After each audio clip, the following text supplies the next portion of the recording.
DGP की press conference हो रही है, पहले वो देख लेते क्या कहा जा रहा है प्रेस कॉन्फ्रेंस में। 35 दिन बाद हमारी मांगे मान ली गई।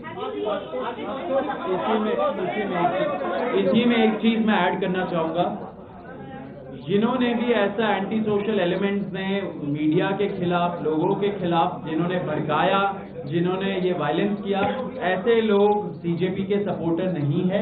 ये एंटी सोशल एलिमेंट्स घुसाए गए। हम लोग ऐसे एक्शंस के लिए हम लोग उनको खंडन करते हैं।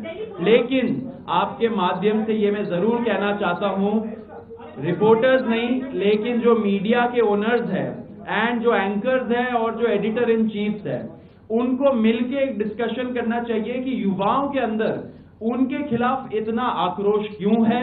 क्योंकि आप ये जरूर समझ लीजिए, जिस तरीके का प्रोपेगेंडा चलाते हैं कुछ चैनल्स, उससे लोग खुश नहीं है।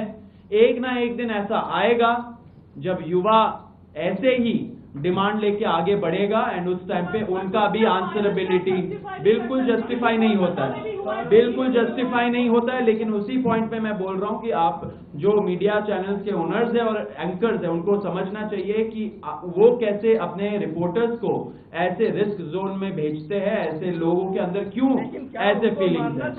बिल्कुल नहीं मानना चाहिए।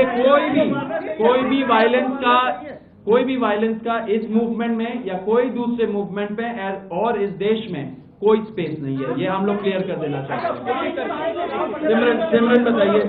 सिमरन बताइए।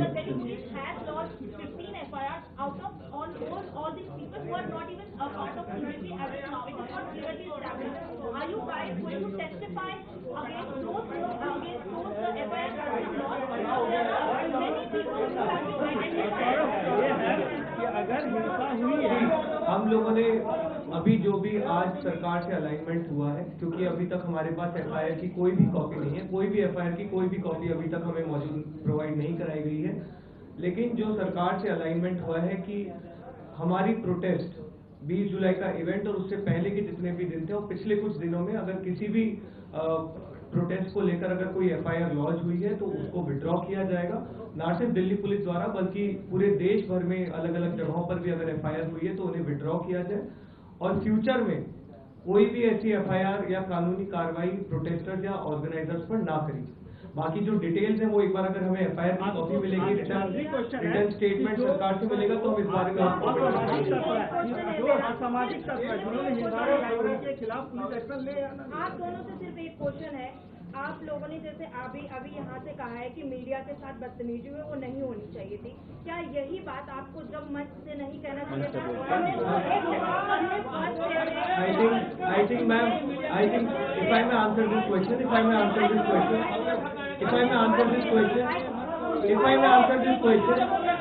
हम लोग मैम, मैं खुद 37 दिन से मंच संचालन कर रहा हूँ। डेली मैं खुद 5 बार अनाउंसमेंट करता हूं कि हमें शांति बना के रखनी है, हमें मीडिया से बदतमीजी नहीं करनी है। ये हम लोग खुद अपने लेवल पे इंश्योर किए और जैसा कि हमने बोला किसी भी प्रकार की कॉकरोच जनता पार्टी के किसी भी प्रदर्शन में, किसी भी आंदोलन में हिंसा का कोई स्थान नहीं है। हम लोगों ने पहले दिन से सिर्फ और सिर्फ 2 चीजें मेंटेन की है कि हम लोग पीसफुल रहेंगे और हम संविधान से चलेंगे। बीबीसी एक मिनट बीबीसी प्लीज। हाँ अच्छा, ओके। और कोई क्वेश्चन?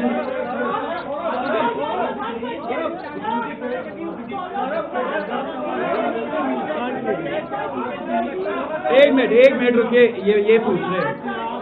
एक minute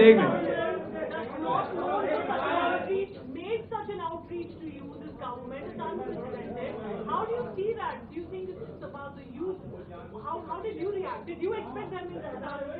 We were very clear from day one that when the youth unites, then whatever be their demands and rational demands, they will have to be accepted because the government serves at the pleasure of the people. If people demand something, the government should have listened from day one. When we started the sit-in protest on June 20th, we did go to the police, and even after that, we did go to the police and said that please open a communication channel with the government. We would like to talk to them. but that the government only reached out 30 days बड़ी later. बात कि जिस तरह से उन्होंने शांति बनाए रखा जहां ये प्रदर्शन हो रहे थे, कुछ जगहों पे दुर्भाग्य है कि छुटपुट घटनाएं भी देखी। मुझे उम्मीद है कि इस शांति को हम बनाए रखें और कहीं भी कोई गलत बात नहीं होगी आगे भी। ये जो शक्ति है लोकतंत्र की वो हमारी शांति से हुई है, ना कि हमारे बाजुओं के बल से। उसके मुकाबले तो आपके बंदूकें हैं, मगर जो शांति की हमने ताकत दिखाए उसके मुकाबले कोई हथियार नहीं है, तो उसे बनाए रखें। अब जब आप महसूस कर रहे हैं कि आपकी जीत हुई, तो विजय में विनम्रता सबसे बड़ी बात है, वही आपके चरित्र को प्रदर्शित करता है, परिभाषित करता है। तो अब जब इस आंदोलन को जरूरत पड़े और कुछ आगे लेना हो या फिर अभी रोकना हो, जो भी करें बहुत ही शांति से करें। मैं ये उम्मीद करता हूं कि एक तरफ जब जवाबदेही हमें मिली इस बार की, तो अब सुधार पर काम करने की जरूरत है। केवल एक इस्तीफा से, रेजिग्नेशन से राष्ट्र नहीं बनता है। तो शिक्षा में सुधार हो, इस पर भी आगे काम हो। मुझे पूरी उम्मीद है जिस उदारता से सरकार ने ये कदम ली है वो इसमें अब सुधार के कार्यों में भी जुड़ेगी। सुधार सिर्फ शिक्षा में नहीं बल्कि शासन में भी मेरी उम्मीद है कि अब से देश चलाने का तरीका जरा बदलेगा। जहां भय है वो नहीं बल्कि प्यार मोहब्बत से देश को चलाया जाएगा और अन्याय न होकर सत्य के रास्ते पे चलाया जाएगा। और वैसे ही जहां कहीं भी जिस रूप में भी भ्रष्टाचार है उसे हटाया जाए। जिन व्यक्तियों ने भी हमारा साथ दिया है हम उनका स्वागत करते हैं, और जिन भी संगठनों ने, पार्टियों ने अपने अपने लेवल पर भी लड़ाई लड़ी है युवाओं के मुद्दों को उठाने की, हम उनका स्वागत करते हैं। क्योंकि पिछले 12 साल से ये हो नहीं रहा था और हमें खुशी है कि कहीं ना कहीं कॉकरोच जनता पार्टी का एक बहुत बड़ा रोल रहा है इस देश के युवाओं को जगाने में और इस देश की जो पूरी पॉलिसी और पॉलिटी है उसको जगाने में।